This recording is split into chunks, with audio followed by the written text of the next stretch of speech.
আসসালামু আলাইকুম। সময়ের মিনারের নবম পর্বে সকলকে স্বাগত জানাচ্ছি। আমি মেহের নিগার।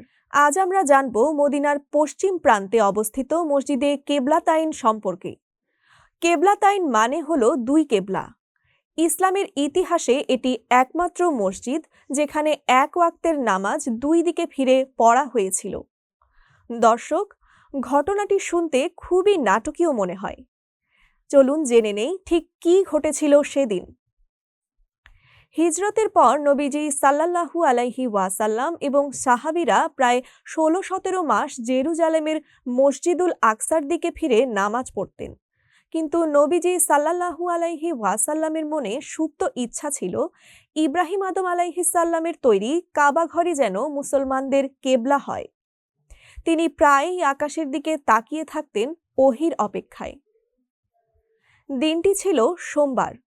জোহর বা আসরের নামাজ চলছিল। নবীজি সাল্লাল্লাহু আলাইহি ওয়াসাল্লাম বনু সালামা গোত্রের এই মসজিদে নামাজ পড়াচ্ছিলেন। ২ রাকাত শেষ হয়েছে এমন সময় জিব্রাইল আদম আলাইহিসাল্লাম ওহী নিয়ে এলেন। আল্লাহ কুরআনে বললেন, আমি আপনার আকাশের দিকে বারবার তাকানো লক্ষ্য করছি, সুতরাং আপনি আপনার চেহারা কাবার দিকে ঘুরিয়ে নিন। সূরা বাকারা আয়াত ১৪৪। নামাজের মাঝখানেই রুকু বা কিয়াম অবস্থায় নবীজি সাল্লাল্লাহু আলাইহি ওয়াসাল্লাম ঘুরে গেলেন ১৮০ ডিগ্রি, অর্থাৎ বাইতুল মুকাদ্দাস থেকে কাবার দিকে। সাহাবীরাও কোনো প্রশ্ন না করে ইমামের দেখাদেখি ঘুরে গেলেন। এই কেবলা পরিবর্তনের গুরুত্ব কি? এটা কি শুধুই দিক পরিবর্তন, নাকি এর পেছনে রয়েছে গভীর কোনো দর্শন? দর্শক, এটা ছিল মুসলিম উম্মার জন্য আইডেন্টিটি বা পরিচয়ের সংকট মোচন। ইহুদিরা তখন মদিনায় বলতো, মোহাম্মদ আমাদের ধর্ম মানে না, কিন্তু আমাদের কেবলার দিকে ফিরে নামাজ পড়ে। আল্লাহ চাইলেন মুসলমানদের জন্য স্বতন্ত্র কেবলা নির্ধারণ করতে। কাবার দিকে ফিরে নামাজ পড়ার মাধ্যমেই মুসলিম জাতি তাদের পিতা ইব্রাহিম আদম আলাইহিসাল্লামের ঐতিহ্যের সাথে যুক্ত হলো এবং ইহুদি খ্রিস্টানদের থেকে আলাদা হয়ে গেল।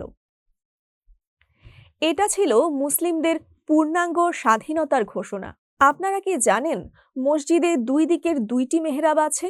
দীর্ঘদিন ধরে মসজিদে দুটি মেহরাব বা দিক নির্দেশক ছিল, একটি কাবার দিকে এবং অন্যটি জেরুজালেমের দিকে। তবে মানুষ যাতে বিভ্রান্ত না হয় তাই সাম্প্রতিক সংস্কারে জেরুজালেমের দিকের মেহরাবটি সরিয়ে ফেলা হয়েছে। কিন্তু ইতিহাসের সাক্ষী হিসেবে মসজিদের নকশায় এখনও সেই স্মৃতি ধরে রাখা হয়েছে।